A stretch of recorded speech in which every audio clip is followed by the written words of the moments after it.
Hey, I'm Sandra, and I'm the host of Experts Cocktail, an interview series in which I talk to sales experts. We're chatting about their challenges, how they overcome them, and what drives them. In this episode, I'm talking to Patrick Baynes, CEO and co-founder of Nerdwise, one of our partners at the Experts program. Let's go.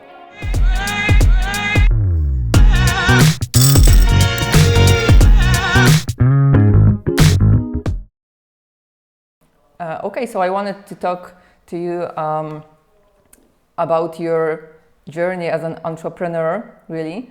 And from what I know, your first job was at LinkedIn.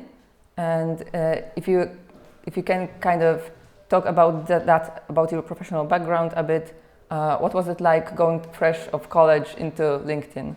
Sure.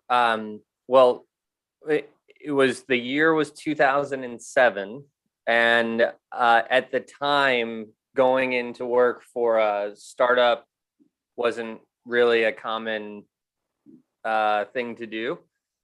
There weren't a lot of startups out there. Most of the names that you knew about in tech were Google and MySpace, and YouTube was becoming really popular. Facebook came out. Maybe it came out before my freshman or sophomore year of college, but it was still very new. So in any case, the main thing that sent me to work in tech and at LinkedIn was that I was not attracted to the idea of working in financial services or any of the kind of main career paths that I was aware of. And so when I learned about, I came across a video of what it was like to work at Google. And when I learned about their culture, I thought, that's something I could see myself being happy in. And so I started to look for other tech companies and startups. I did apply at Google, but I never heard back. And I actually did something that was really smart. I used Google News. And I searched in the cities that I was considering living in for startups and tech companies that were making news headlines.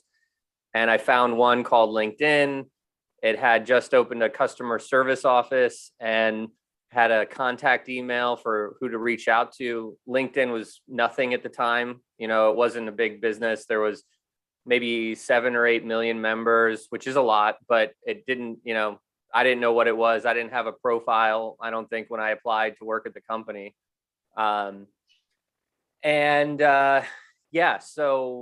I ended up getting a job in customer service at LinkedIn. It was kind of exactly what I was looking for, where I could wear my own clothes to work. And I felt like I was, involved with a technology company where I was starting to learn a little bit about the industry. So that was 2007. I was there for 2 years. I had a lot of really great opportunities to grow inside of the office that I was working at. But whenever I tried to make a leap to another position, when I wanted to either get into marketing or into sales, LinkedIn was growing so fast that it was very competitive. All of the jobs got more competitive every month that I was there. It started to make a lot of headlines, started to become very popular. And I could never really get out of my own first role without it being something I wasn't interested in doing. And so anyway, great learning experience, obviously a great brand for me to have, been part of, which helped accelerate other parts of my career. But, ultimately I left for my own personal growth. I just wasn't growing fast enough and wanted to get out and see what else was out there. So what else can I tell you? I don't know. What was your biggest takeaway from LinkedIn? Because obviously it's a huge company, a huge platform right now. So I was just wondering, what would you say was the biggest takeaway? There were a few. I think one or two things were, one, it made me an expert in a category that was going to be in very high demand, which was social media social marketing, whether that be like consumer social media was just starting to take off. So like doing, companies and businesses becoming active on Facebook was just starting to happen. When I left LinkedIn, they were just starting to create a lot of their products for companies, like company pages and status updates and a lot of those things. So the expertise was really valuable. I walked away with a lot of expertise that, positioned me very well. The other thing I think was the business model at LinkedIn is a beautiful business. The business plan they put together originally, which was, the same, and I was aware of it then in 2007, is still the same business that they're building today. And it had a number of elements that I think every business should, learn from or could learn from. And, it had multiple revenue streams. So it had recruiting solutions, advertising solutions, had direct ads that were self-service that you could purchase. It also had a network grows business model. So the more people that were using LinkedIn, the more of their solutions they could sell. So, I guess I got to learn a lot about business models and building a business there, but I describe it as like I was like a back of the bus entrepreneur, or if you want to say even an entrepreneur, but I was like sitting in the very back of the bus, like along for the ride and just kind of like learn. And then my next business, I got to sit, shotgun and sit up there with the driver and build a business. But I think those are the two things. So some expertise around technology, social marketing, and kind of a lot of those things that we all now are very familiar with as like everyday tools was really a big deal in 2009 or 2010 when I left. I mean, so 10 years ago, that expertise was like a very hot item. And then learning a little bit about how to build a software company and what those businesses look like from the inside.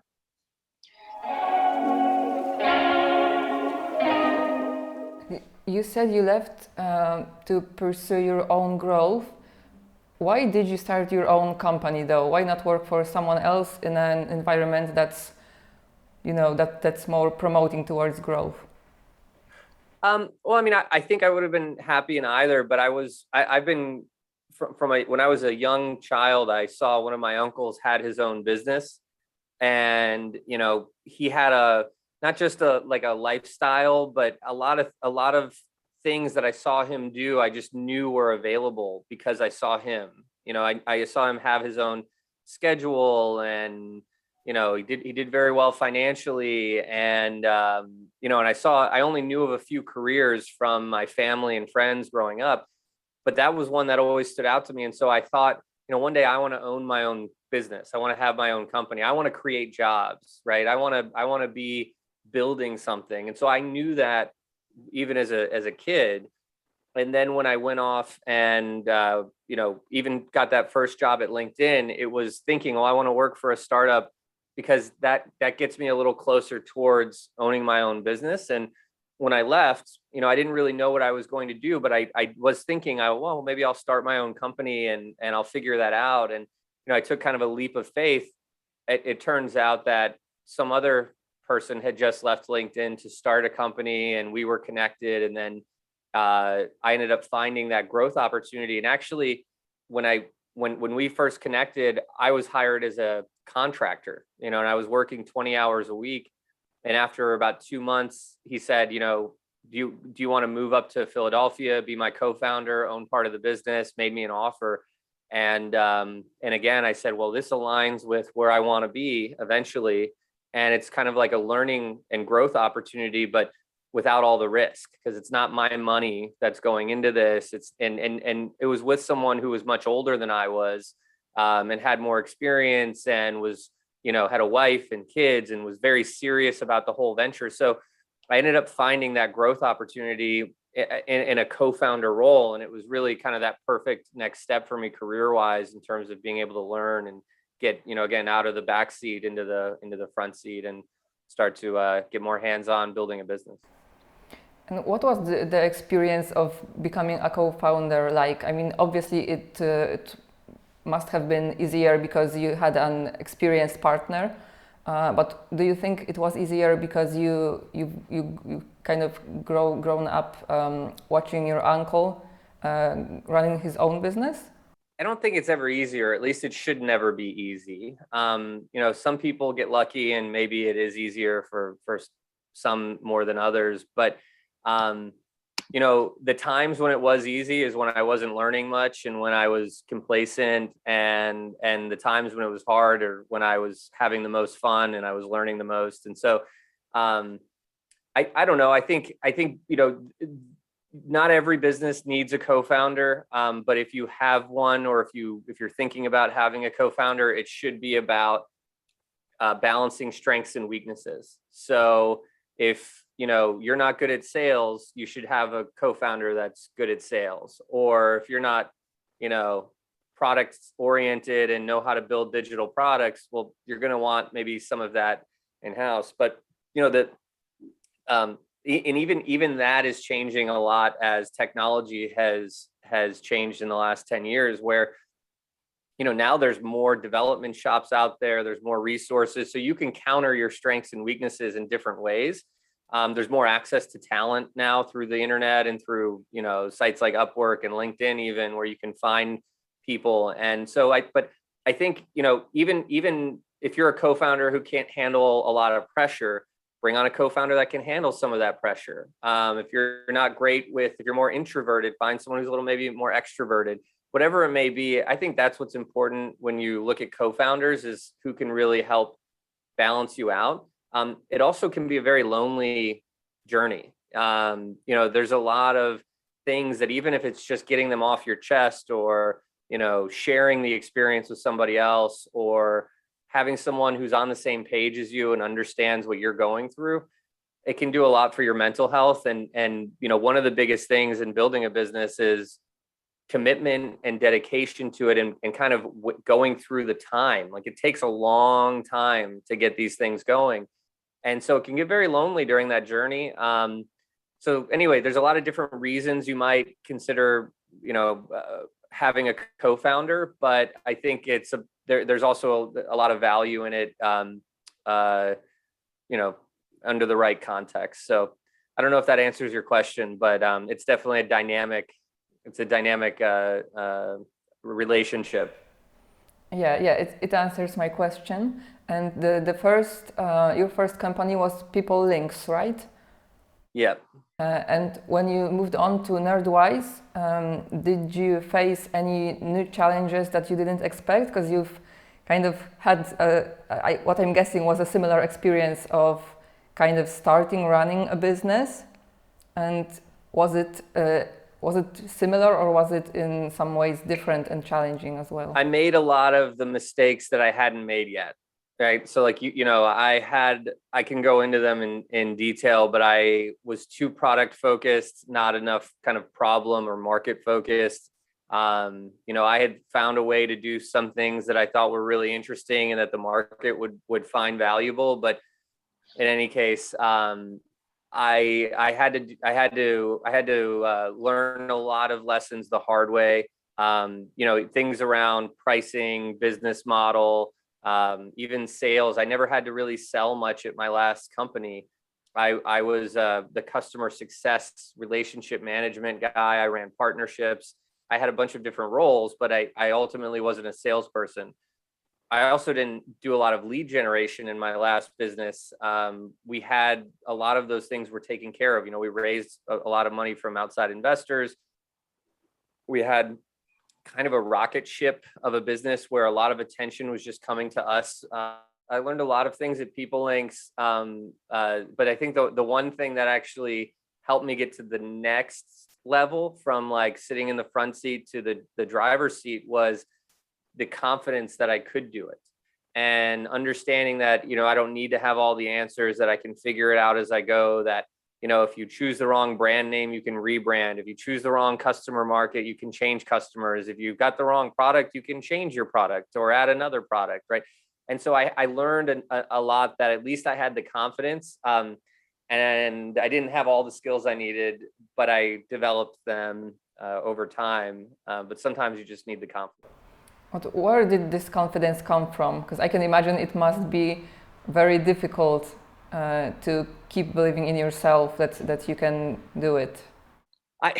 Some of it is like is my chemical makeup as a person. I'm very much like solution oriented and positive mindset, and I tend to not see problems. I just see opportunities. And so some of it is already inside of me, right? So that's even, starting a business isn't for everybody, because if you're constantly negative, if you're not easy to talk to, if you're not good with people, if you don't, those aren't the attributes of a successful entrepreneur. And so you do need to have some of it already kind of in your makeup. But I think, I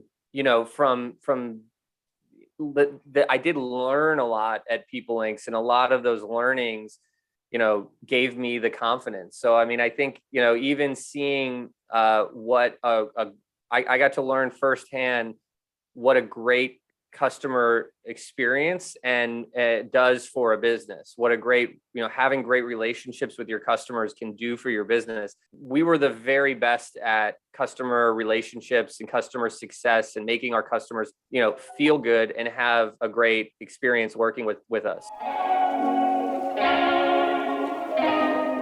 Was there one challenge that was the biggest for you? The pandemic was quite challenging. We had, going into the pandemic, we had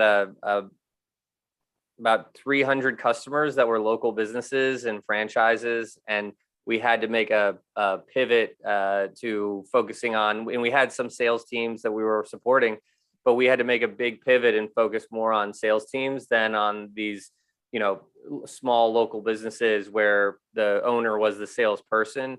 So I think that was a big challenge. But time is kind of it's your friend and your enemy when you're starting a business. And when the first 2 or 3 years, maybe the first 2 years for sure, I was the most expensive part about running the company. It's because every month that goes by, you're not making a lot of money. You don't have customers or very many customers, and so, but you still have your rent and going out to eat and travel and all these expenses. And so I think time it's good because it's, the longer you can stay in the game, the better you can get at the game and the better you can, perform. But, it's very stressful in those first few years when you're not making a lot of money and you got to make ends meet and put it all together. So, I got really creative and I solved a lot of that, living with my girlfriend at the time and renting my place out, and then going down to Puerto Rico and living much more affordably down there for a while. But yeah, I think that's, it takes time. And so patience and being able to kind of bridge that gap between when you're making nothing and you're making enough to pay yourself is a big challenge. And was that the biggest lesson that you've learned from being an entrepreneur, or would you point to something else as the lesson? Yeah, I think, I mean, sales has probably been the ultimate lesson, and learning how to sell. And, that time period I was discussing, that taught me how to be a better salesperson. And it took me a while to learn. I hired a sales coach that actually changed my life, my business. But I think that learning how to be an effective salesperson probably was one of the most valuable lessons I learned. What drives you to keep going? I like what I do. I have fun. So, I think that's one part of it. I like building things, and there's a lot of satisfaction in seeing that this company that we've built is, creating, I hate to use the word value, but it's creating real value for our employees, for our customers. People have, I have team members who are making 30 to 40% more a year now to support their families than they were at the companies we hired them from. That they're growing and they're building out skill sets now that are going to help them through their career after Nerdwise. I love that for my customers. I've helped customers who they didn't have a predictable, reliable source of leads for their business, and now they're able to grow their business and hire and build their sales teams. And so I think it's the building part of it and the satisfaction of seeing other people benefit from it, and that to me is very rewarding, and part of why I keep doing it. What would have to happen for you to think of yourself that you're successful, that you've made it? It doesn't have anything to do with work, but I think when you can, you can cover your means, you can afford to live the way that you want to live, and then be able to spend time with your family and friends and kind of enjoy how your time is spent. I think you're successful. As a business, I think that we're certainly successful at this point, but it's only because we've made it. We made it long enough that now we're everyone's getting paid and having a good lifestyle. And I think having as much fun as I am, I think at least most of the team members I can speak for are having fun. So I think those things are probably the most important. Professionally, you are an expert in sales, but I'm curious, what are you an expert in after hours? I love hosting and socializing, and so I'm the type of person that if I have more than 2 or 3 friends over, I'm going to make a charcuterie board. I'll if I'm in a restaurant, I'll order for everybody, or whatever the case may be. I like to create a great experience. I host a lot of parties and get-togethers for my friends, and I wouldn't say I'm an expert at it, but it is something that I enjoy doing, and I like to cover the details and show people a good time. So if you weren't in sales, you could also be like a restaurant person, yeah. Person. No, I maybe I'd be like a party planner or like an event planner or something. I'm not sure, but I do like to entertain and I like to host and show people a good time. Great. On a final note, do you think there are universal lessons for every entrepreneur to learn? And if so, what would be your one advice to people who would like to do the same thing that you did? There's certainly universal learnings. I think a lot of them come down to like fundamentals, and of those fundamentals, like things that you can't avoid, that you have to learn, right? And so I could say sales is one, and communication is one, and team building is one, and some of those things. But I think that probably the one that I would start with, or say that there's no getting around, you have to learn this, is literally the learnings. And there are ways to accelerate those learnings, and you should take every opportunity to do that. And so, when you're getting into a company, whether it be email marketing or sales enablement or training, or you're a lawyer, if you're building a business, whatever category you're in, you want to take every opportunity to bring on people that have more experience than you, to talk to your customers about what they care about, to study the other people in your space and learn how they did it. Listen to those podcast interviews about how they built their business. People who can help you learn faster are going to save you a lot of time and headaches and heartbreak, versus listening to your ego, right? Like, I can figure it out, I can do this, right? Like, there's so much that you don't know going into it. And I think this is true for any entrepreneur. It's just start to accelerate those learnings however you can. They can save you a lot of time and pain. And so I think that would probably be one of the most universals. Just be a sponge and get out there and learn from others. Would you like to share who you're following right now, or who you did follow in the past to learn? The king of the king for me in this area is Jason Lemkin from SaaStr. And Jason very generously shares everything that he has learned in SaaS and in B2B, and he brings together a lot of other experts.